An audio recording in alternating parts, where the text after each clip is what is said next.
This year it is Spooky Second Line. Oh, it A fits children's with book. Halloween, doesn't Exactly. I wanted to write a book about the second lines and jazz funerals, but writing a book for children, I thought that's kind of a morbid topic. But then I thought, Halloween, that would be great. And a friend of mine, Amy Devoisin, she had a spooky second line in the French Quarter. And it just hit me like that. And Antoinette D.L. Terrace, part of Pelican, we were talking and I said, spooky second line, oh my goodness, that's a book.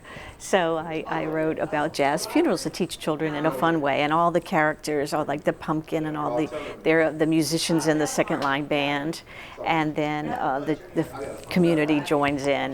And well, so Louisiana is becoming a really cute topic for children's books.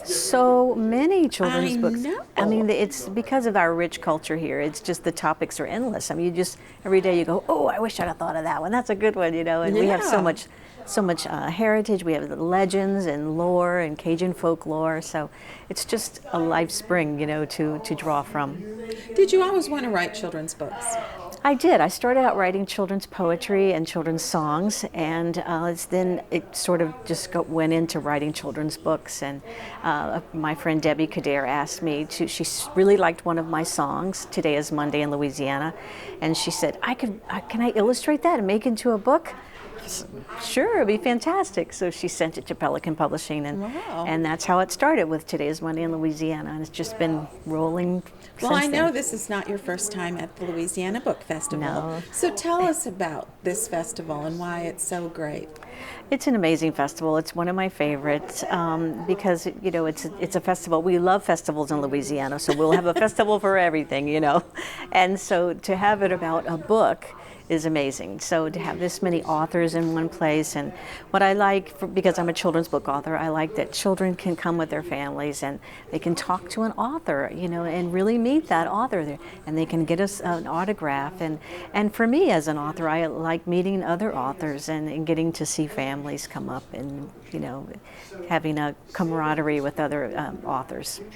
My book is called The Magnetic Girl, and The Magnetic Girl is the imagined story of a real girl whose name was Lulu Hurst, who performed on the vaudeville stage from about 1883 to 1885 as the Magnetic Girl, or the Georgia Wonder. And what Lulu Hurst, the real Lulu Hurst, did, and the Lulu Hurst in my story did, was she performed across the country doing what she called tests of fulcrum and lever, and she became very, very famous working with canes and chairs.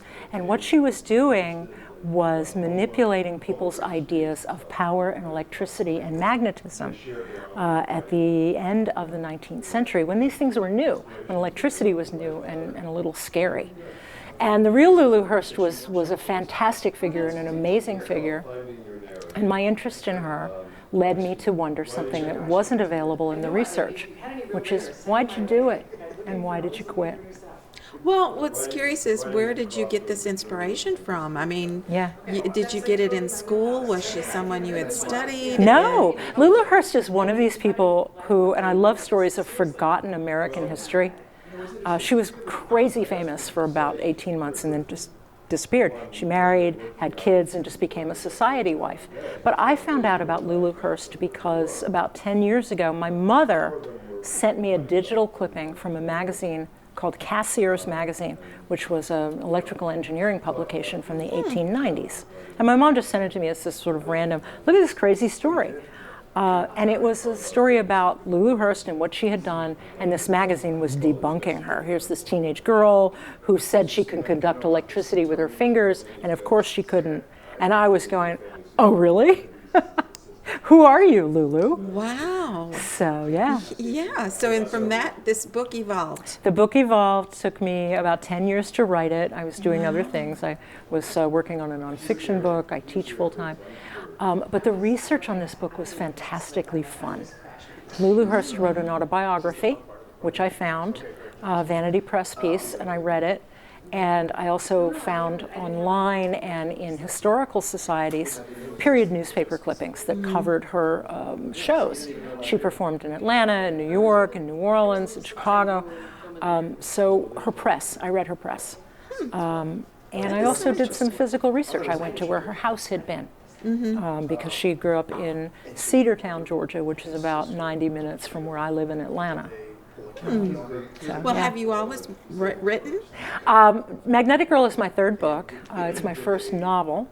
And so I have written in one way or another my whole life, diaries and, short stories and just fun little things. But Do you have any advice you would give to young writers? I would, yes, I teach writing. And the advice I would give to young writers is write, just write. If you have a story to tell, if you can tell it with your mouth, if you can say it with your fingers. And start there. Don't worry about, is this the right word or who's going to publish it? Just get it out on the paper for yourself and then go from there. Is there anything in books that you've seen that makes it an automatic great seller? Is there some idea, some way to write it? I don't know that I can talk about what makes it a great seller, because that's, so dependent on what the culture wants at a particular point or how something is promoted.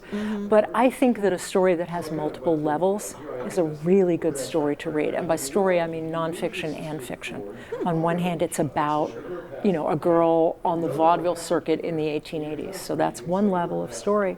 But another level of story might be women and identity and power and how we tell lies. And, I mean, all people, not just women, how we tell lies. And then how we realize that we want to fix that. Okay, my book is called Louisiana Midrash. It's a book of poetry. About half the book is poetry, is biblical, Torah-centered poetry, trying to look at the lives of maybe some of the adjacent characters, the characters who are adjacent to the main characters. So not Moses, but maybe Miriam, his sister, not Isaac, but Esau. What made you come up with this idea? I can't say exactly. I love Midrash, which is the story tradition which part of which is the story tradition in Torah. And part of which is used to write parables. And that is one of the things they often do, is take a small oddity in the story and explain it and come up with a story and a reason why. Have you always wanted to be a writer? I don't think that I always knew that it was even possible. I used to write stories. I do remember reading stories to my parents, but it wasn't something that I knew that people could have a profession in. It wasn't until much later that I realized that. I mean, I couldn't even say, in reading a lot of the books that I read as a child, I never noticed the author. I was interested in the story, but I never noticed the author. And it wasn't until much later, say college, that I realized that, people make a living doing this type of thing. So you would say it's a good fit for you? I would say it's a good fit. I mean, that's not what I do for a living. I'm a computer programmer, but I enjoy, it's definitely an outlet. It's definitely engages me creatively. I definitely enjoy it. It allows me to work out things in my head. If I have issues, that allows me to say, what do I think about this? What do I really think? Because a lot of times people jump to emotions without considering what is behind that emotion and what theories and logic are they using. So it allows me to work that out sometimes. Well, if you had advice to give for a young author getting started, what kind of advice would you give them? There's always the typical advice, which is read a lot. Read, and write, and don't listen to what people tell you, because people will tell you that, oh no, you can't do that, you can't do that. But I would say read and continue to write, and even if no one accepts your work, continue to write, because there are so many small little journals and magazines and whatever out there that are looking for a different voice. And Well, tell us, what do you think of the Louisiana Book Festival? this is the first time that I've been, so far so good. Yeah, it's a surprise. I was, this was my first book of poetry, and I was happy to be invited. I'm enjoying it so far. Poetry is an unusual book to write these days. Why poetry? Why poetry? Poetry, I love both fiction and poetry. Poetry is short. I can, for whatever reason, I don't mind sitting and revising and revising and revising poetry, where fiction, it's like, I get to the point where I say, it's finished, leave me alone, it's finished. What a great end. Thank you so much. I hope you have a wonderful. My book is called The Accident of Color, A Story of Race in Reconstruction. It's about civil rights activism just after the Civil War, particularly in New Orleans, that went a lot further than I had realized or most historians really covered, including desegregating the local public schools, streetcar system, police department, opera house, et cetera, et cetera. What made you come up with this idea? When I moved to New Orleans in 2011, I decided to sort of educate myself on the history of the city.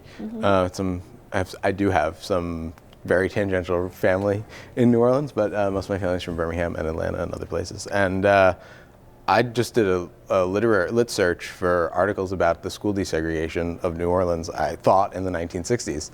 And I got over 100 hits, and 99 of them about the 1960s, and one of them was about the 1870s. So I was just like, whoa, wait, what's that? You know, so I clicked the 1870s one, and this was like a sort of rabbit hole that only ended many years later with this book. Wow! And tell us, are you a history major? I've always been. I mean, I'm really a journalist by trade. I've always loved history and read history and increasingly written more and more history. I used to kind of have to sneak it into articles, and now in sort of book format, I can kind of fully go historical. My favorite sources are people who've already passed away. Well, have you always written? Yeah, I mean, as someone who writes exclusively nonfiction, as opposed to fiction or poetry, I mean, yes, I've always written because I would always have assignments like turn in an essay on this topic in middle school or high school. But it was only really in college that I realized that, like, oh, this is actually what I really love to do, or love is a weird term, what I'm enthralled by. Really? Yeah. Okay, if you had advice for young authors, what would it be? Read a ton, and read what you love. Read the books you're interested in. I mean, I remember the first nonfiction book I loved was, I was maybe in kindergarten or first grade. It was a biography of Abraham Lincoln, and I'd been given all of these fiction books that you learn to read with these stories, and I always remember being like, I could read them, like I could make the word sounds, but I was never excited about the story till I was like finally had a true story, and then I was so excited about it.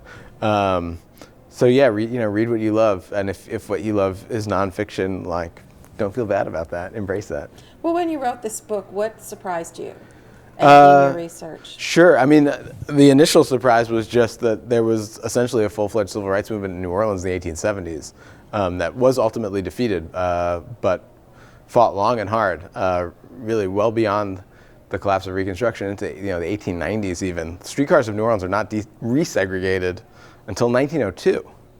Same with the police department.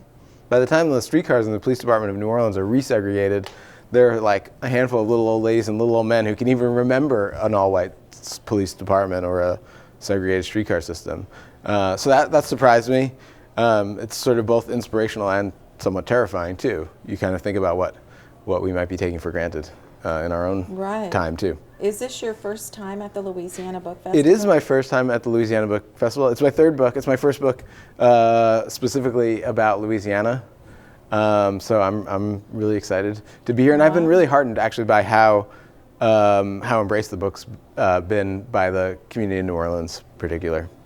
Oh, well, I've been doing that for, I guess, quite a few years now. I've published 4 collections of poetry. My 5th is scheduled to be released sometime next year. So keep pretty busy in that world. Did you always write poems, or is it something that started later on? For me, it started much later in my life. I had been doing lots of other things, pursuing other interests and careers, but poetry was really always there, And I got really serious about it I guess sometime around 2003, 2004, when I, in fact, went to work for the state of Louisiana and attended my first poetry workshop, the Callaloo Creative Writing Workshop. That was in 2005, and got exposed to just another entirely different world, and met and was taught by some very talented poets, award-winning poets across the country. So I just kept going, you know, attending more workshops. I got sometime around, I think, 2008, I got serious about maybe pursuing a graduate degree in creative writing, so I did that at the University of New Orleans late in my life. You know, went back to school, yeah, to formally, I guess, study poetry and creative writing. So, and from that, you know, I was fortunate to publish my first book, and so here I am now with four books. Did you have any idea that you would be I the Louisiana poet? None whatsoever. That came as quite a shock. Well, how did it feel when you were named that? Well, again, I was floating, I guess, off the ground for a few days, but I don't know. I was fortunate to be nominated for the position, and had some great support from colleagues, other poets across the state, and you know, so it just happened. So now it's, you know, I'm formally in that role, traveling the state, reading poetry, doing poetry workshops, really trying to broaden the public's awareness and appreciation for that art. Well, it's such and how it can enrich our lives. It's almost an obscure art form these days. Oh, but it's a very old. Yeah, very old. Very old. And how do you tell young people then when you're out? How did they become a poet? Yeah, you'd be surprised of the amount of, I guess, of interest there is in poetry from junior high school students, you know, and many young people are doing spoken word poetry these days. In fact, I was at Southern University earlier this week judging a poetry slam competition, you know. So it's there, and I think young people find that art form as a way of really just expressing themselves and getting a lot of things out, you know. So has it helped you as you've It has. gone? It really? Yeah. How do you feel being a poet has I don't know. changed your life? That's what I am now. You know, Yeah. I for years I struggled with really trying to understand who that person was, and you know, and why I was doing it. But you know, so poetry, I say, found me before I found poetry, because it was tugging, kind of tugging at me. I had always loved literature, loved to read literature, and thought that if I was going to write, it would be more as an essayist. And so I did a lot of that, just kind of dabbling, you know, not even thinking that any of that material would be ever be published, but just it was in me and I had to get it out. But somewhere along the line, I guess in the late 90s, you know, poetry said, "Hey, here I am," you know. And here you are. Yeah, Wonderful. let's start this Well, journey. what do you think about the Louisiana Book Festival? Oh, it's a great event. This is my 4th year. I participated previously as a writer, as a poet, and I guess a poet that had published books. And that was a great experience, just being on panels, reading your work and meeting other poets, just interacting with other writers. It's just a great experience. This year, my role has changed a little bit. So I'll be, tomorrow I'll start the day with a conversation with Jack Bedell, the former poet laureate, great poet laureate, served for 2 years. So Jack and I will start the morning with a conversation, and that'll be followed by 2 panels, poetry panels that I moderate with a great lineup of Louisiana poets reading. Sometime in the morning, then there's one in the afternoon. So it's going to be a good day. It sounds like a wonderful day for you. I'm pumped up about All it. right. I'm Well, thank excited. you so much.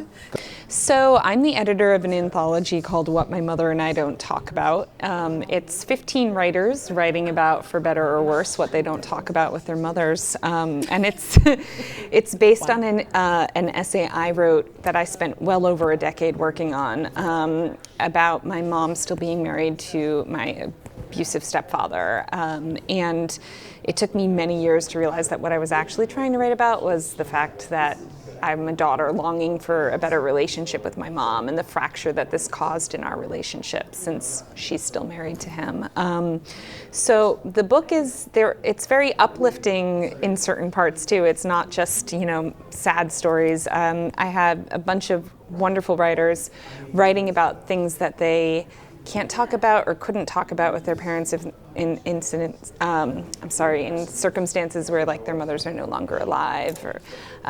But for me, the important thing behind this book is that breaking the silence is a way to heal. So the subtitle is called 15 Writers Break the Silence. This is a very interesting topic. Yeah. Is it a topic that you had thought about previously? Always.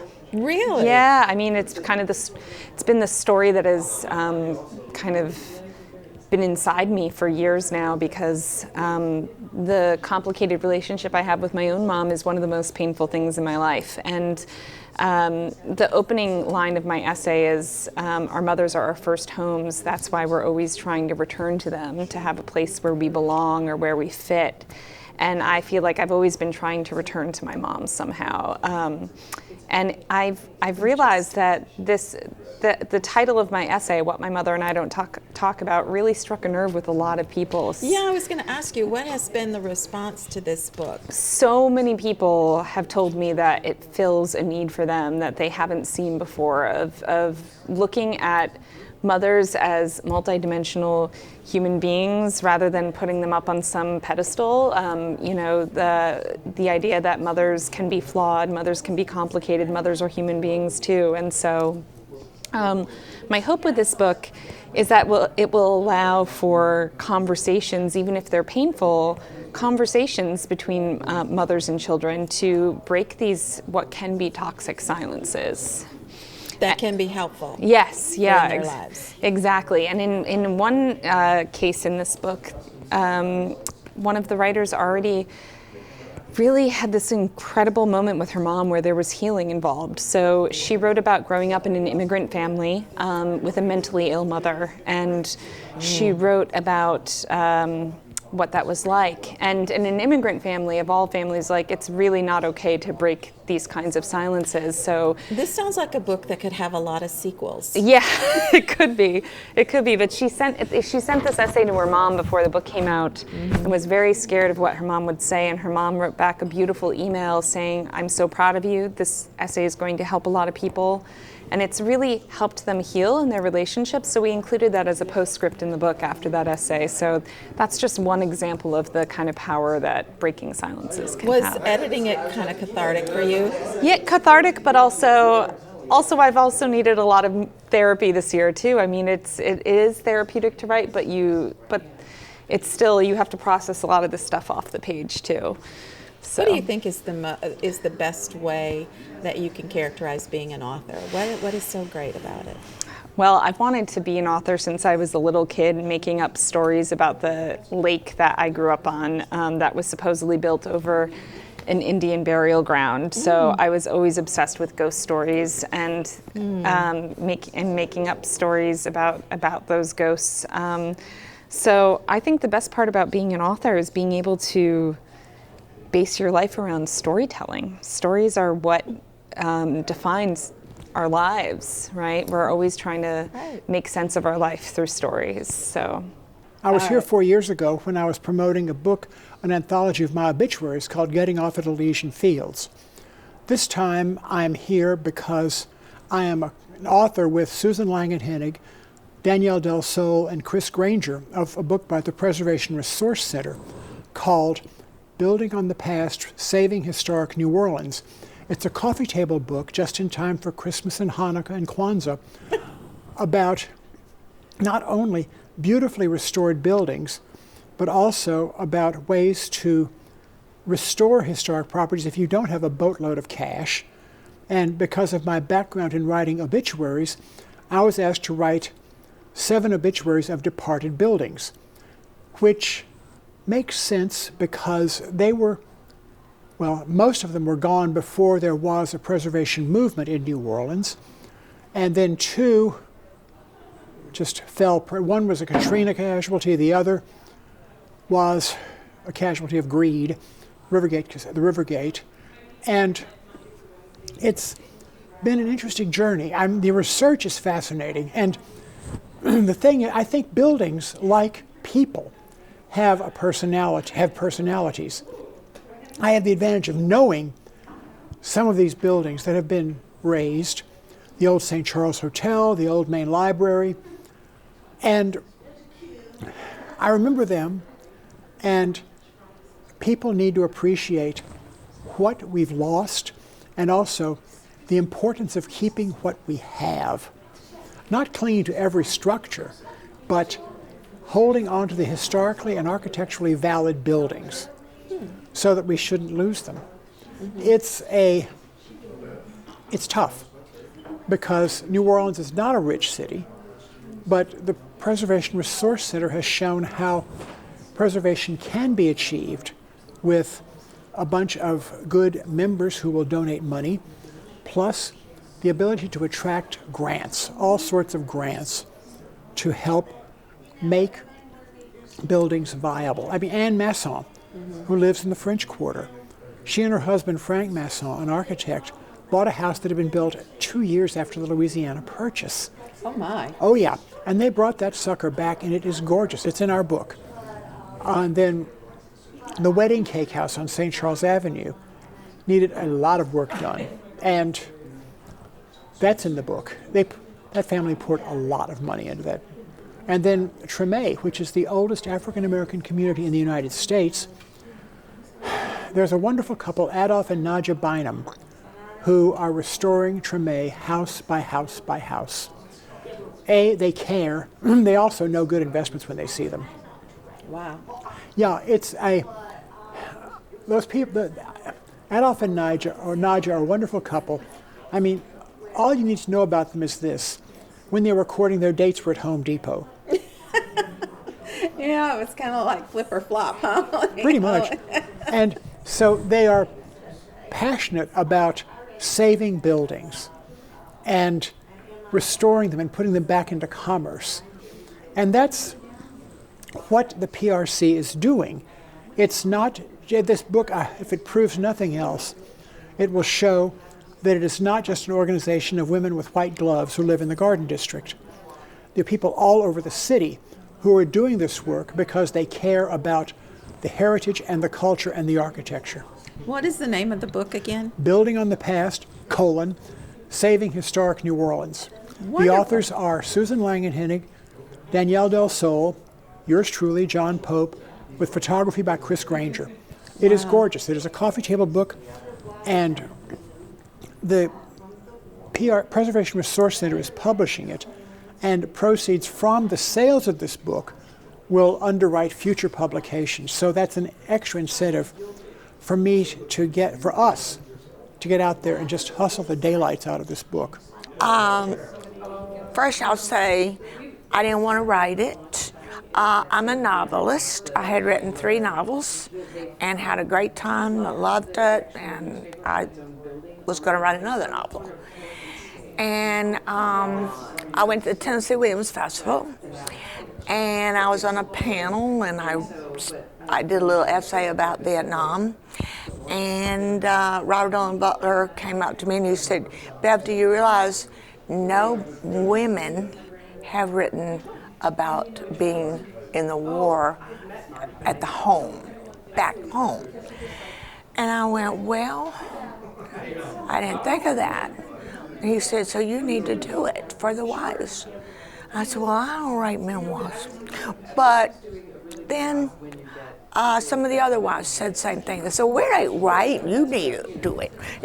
So I said, "Oh shoot, I'm guilted to it, doing it." So I did it, and it was the hardest thing to ever do because it was so personal. Oh, yes. But it's called Back Home, a Vietnam veteran's wife's short memoir about a long war, and it was a very emotional, hard book to write because they were such difficult times for me, for my husband.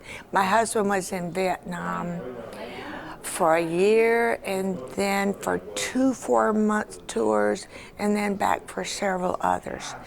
During all this time, I was started as a newlywed, and very innocent, and had nothing. I had no idea what to expect.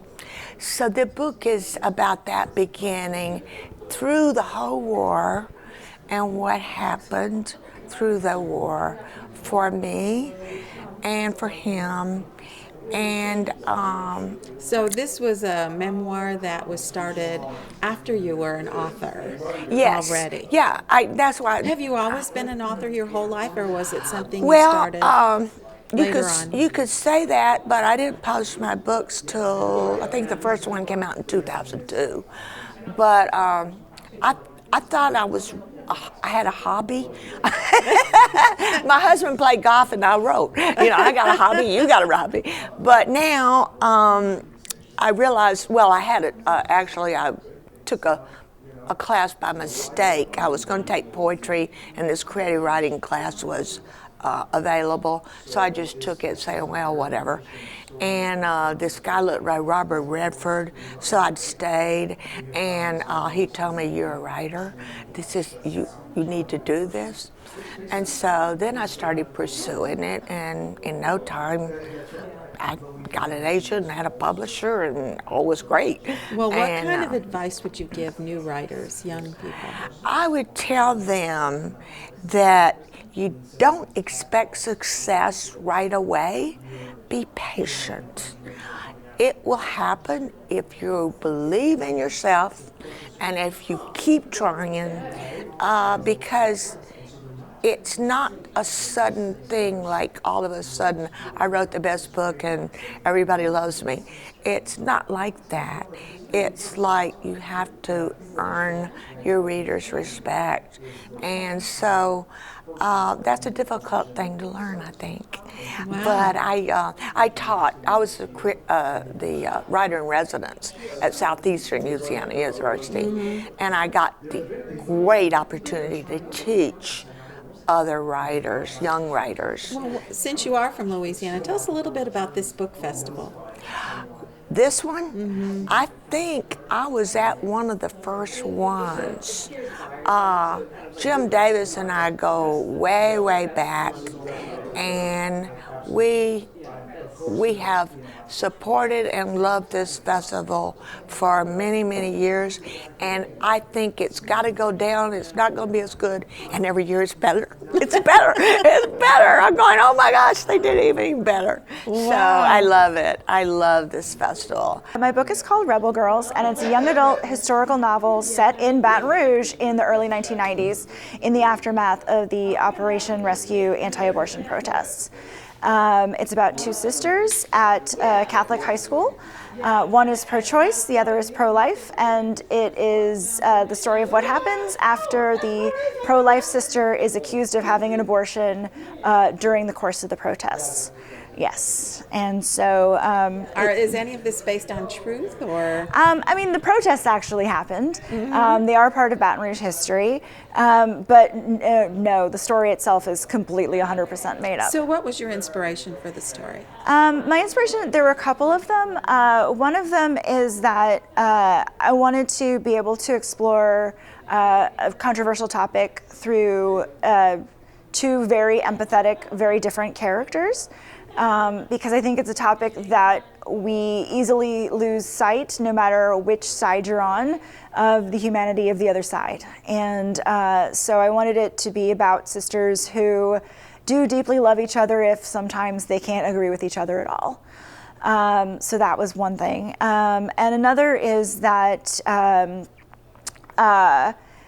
I think that it's a very salient topic right now, and we need to find ways of talking about things, in particular in this current political environment, where we're talking to people instead of talking past people. Wow. All right. Well, tell us, have you always wanted to write? I have always wanted to write. I really started off as a journalist in college, and I left that. I went into grad school for music and didn't really do a lot of writing other than academic stuff for years. And then I came back to it about 5 years ago and really took it much more seriously. And here you are at the Louisiana Book Festival. It's very exciting. I'm really excited to be here because especially since this is, I grew up in Baton Rouge, and so this is a really wonderful kind of homecoming for me. Wonderful. Yeah. So have you been here to the festival before, even when you did live here the first time? I left here when I was 18 and I'm 43 now, so I don't think I did. But now I'm really excited. And it was something that, like, my cousin comes here every year and she's like, "You've got to come to the Louisiana Book Festival." And I'm actually excited that I am. Yeah, because you're invited. How awesome. Yeah. Well, this is, I think, my 4th or 5th time here at the festival, and I love coming to it. This is my 3rd novel, and it's called The Accidentals. That's a term used with birds, about birds and other migratory creatures who show up in places that they're not supposed to be because their migratory path has gotten messed up in some sort of way. They've gotten blown off course, or something has happened to them. And so the people in this story of the accidentals, they're all, in a sense, accidentals. The story starts with a botched backwoods abortion, which goes very, very bad for a mother of 2 daughters. And this is really the story of how this whole event of this abortion, which, and I'm not telling any plot because this happens in the first chapter, the mother dies from this abortion and she has 2 daughters. And so the story of The Accidentals is about these 2 young girls whose life has been blown totally off course. And the book follows them for the next 50 years. Wow. The book starts in 1957. And history punctuates the book, particularly history of the space age, because one of the things I was so interested in is how women's and girls' lives in the 50s and early 60s too were so conscripted, so squished in a way, in juxtaposition to this expansiveness of the whole space age. Did you was this an inspiration from your own life, or is this based on a true story? It's not based on a true story, but it is a kind of conglomeration of stories. I grew up in a small town in Mississippi in the early 60s, and there were many, many stories, and I knew many, many girls in high school who had these abortions. And in fact, a very good friend of mine almost died from one. Illegal backwoods abortions. They were kind of performed at the end of dusty country roads, and were kind of the same sort of locations and so forth as bootleggers were in a dry county. Yeah. I grew up in Tupelo. I grew up in Lee County, so it was dry at the time. But there were quite a few bootleggers, as there were quite a few illegal abortionists. Wow. And it's a very powerful story. So the story is really about women's and girls' choices and or lack of them during this period. And also the 2 girls, Grace and June, grow up without a mother. And how does that affect their lives? So since you've been here several times to the Louisiana Book Festival, Yeah. tell us just a little bit about why you keep coming back. What is it about this that makes it so very special? Well, a lot of my books have at least a partial setting in Louisiana, in New Orleans, I have a lot of ties to New Orleans, family ties and friendship ties. I've owned homes there, one of which was lost in Katrina, and so and also in on the Mississippi Gulf Coast as well. But I love this festival. This is a fabulous festival, and I'm always so honored to be asked back.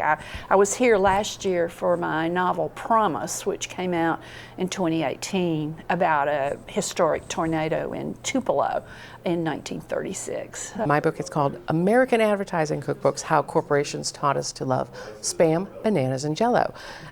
Wow. Yeah, so I know everybody on the internet has seen those crazy mid-century Jell-O salads filled with carrots and tuna fish and thought, oh, that's disgusting.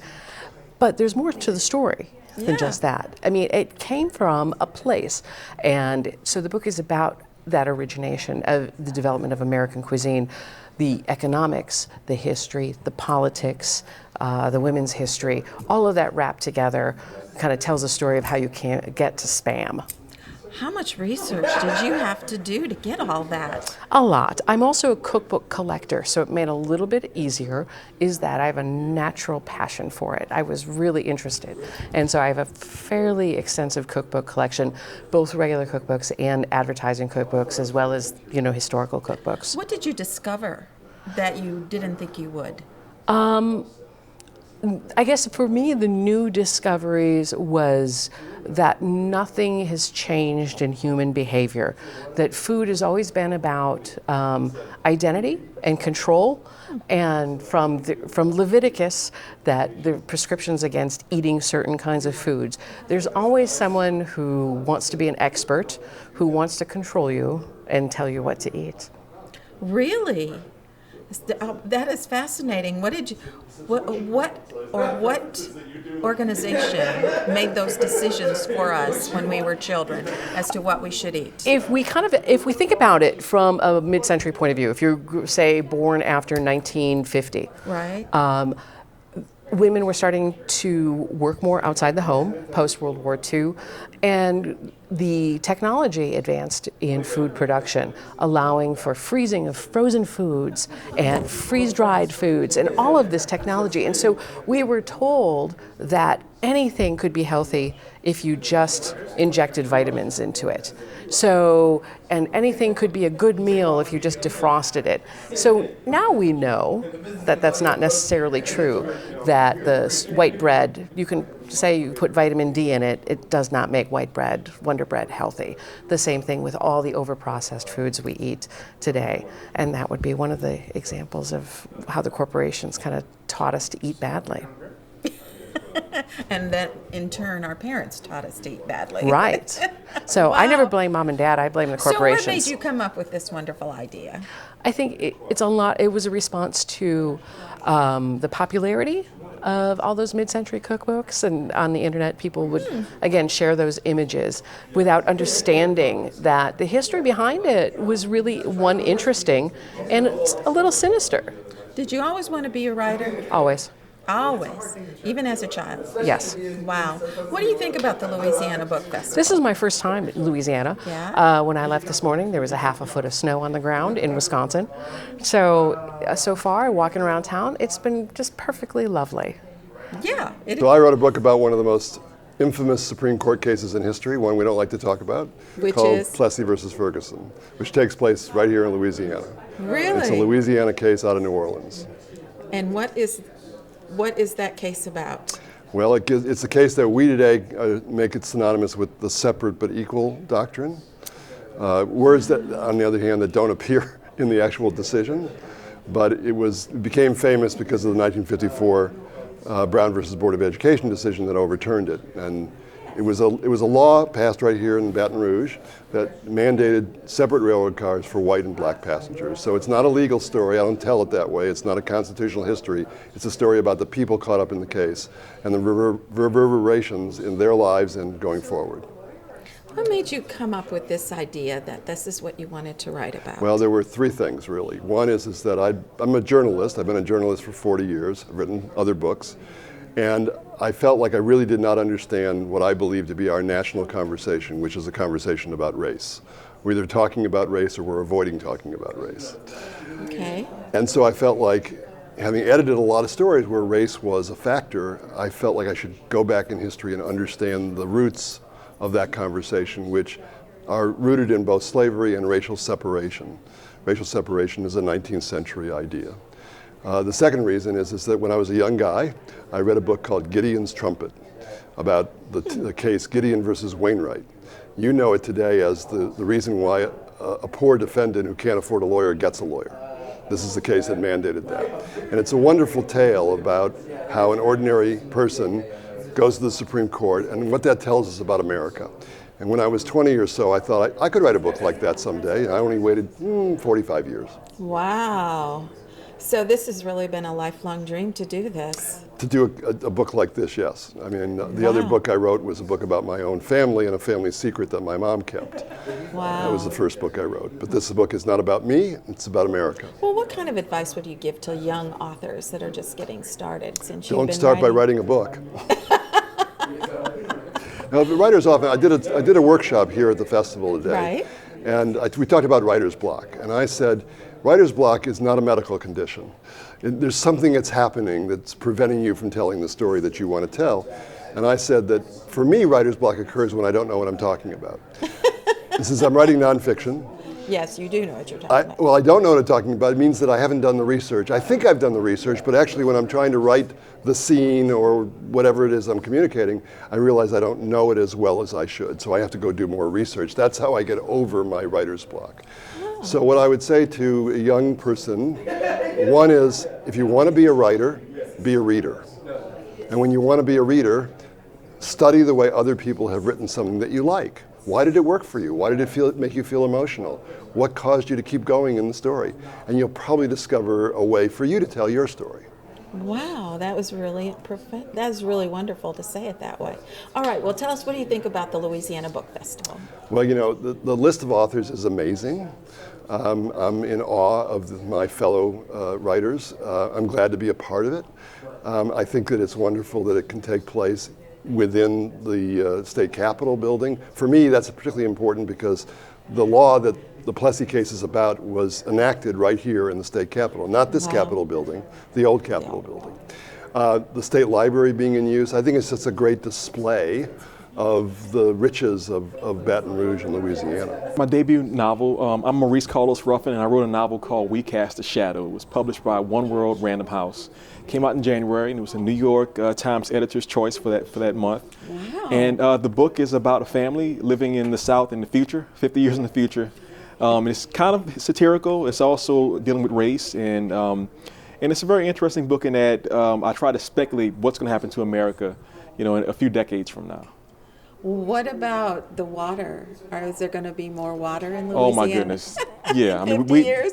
we already have plenty of water, and there's definitely more water in the future. Wow!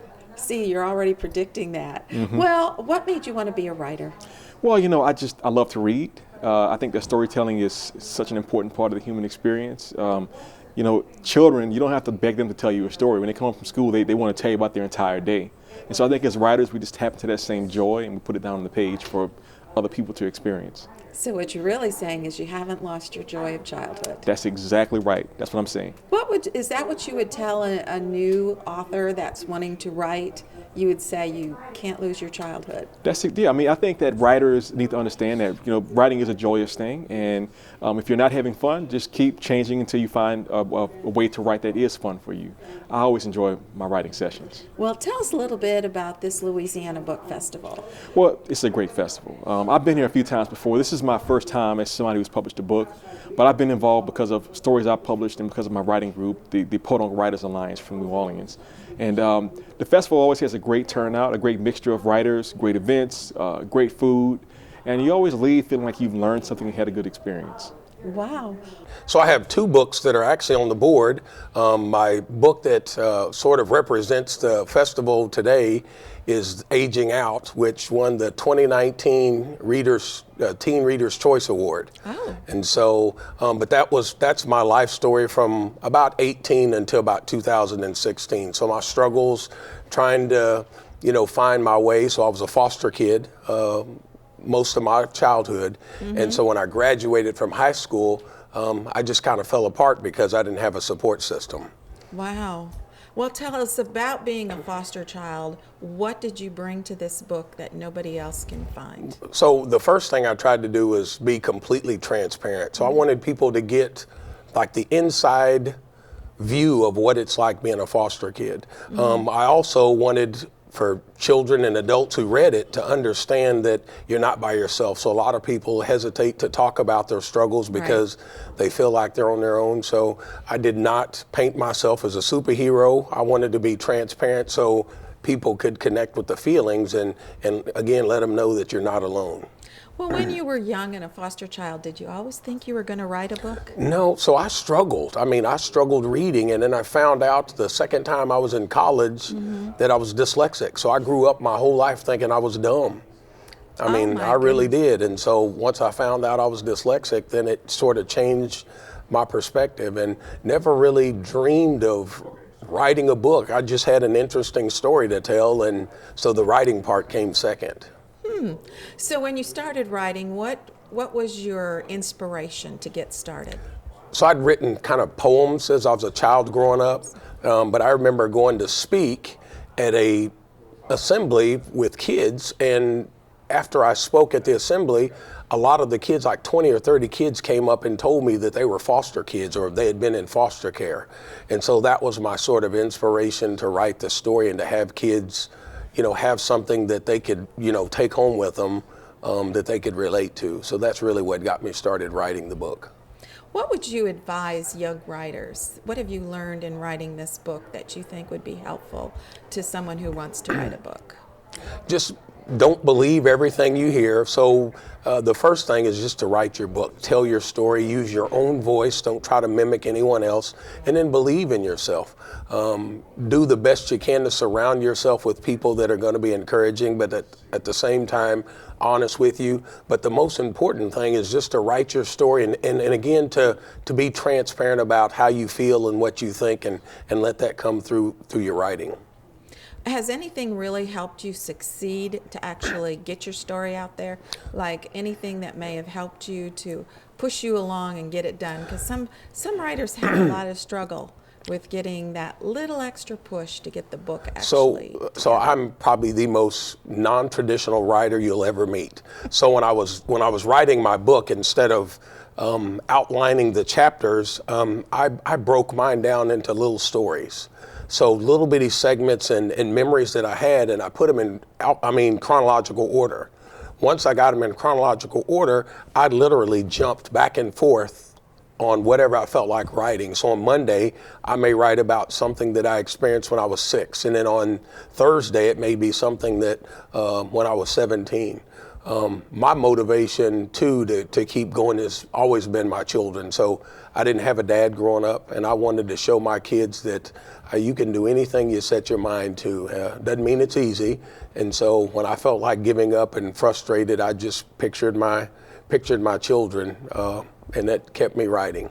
Well, this book is called Becoming Ronald Reagan, The Rise of a Conservative Icon, and it's the story of how Reagan, this liberal Democrat, actor, Hollywood icon, becomes a conservative political icon, and it's all about that transition that he made in the mid-50s through the mid-60s, going from kind of a washed-up actor into a political person, and eventually governor of California was when the book ends. What about Ronald Reagan inspired you to write this book? I've written a lot of books about Democratic politicians, and I don't know. My most recent book was a history of was a story involving the 1964 presidential election, and I knew about the speech that Reagan had given in 1964 on national television for Barry Goldwater, and it was the best speech of the campaign. It was the speech that launched Reagan's career. 2 years later, he runs and gets elected governor of California based on the speech and how it propelled him into politics. And I wanted to originally just write a book about the speech and how the speech was the turning point in this man's career.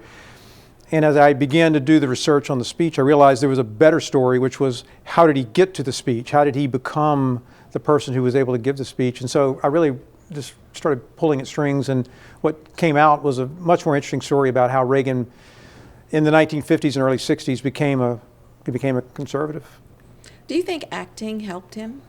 Yeah, I think acting helped him a lot, not in the ways that I thought, and that was one of the big surprises for me, because the Reagan that I knew and maybe misunderstood was a Reagan who I thought just was, because he was an actor, was good at memorizing his lines and was good at playing a politician.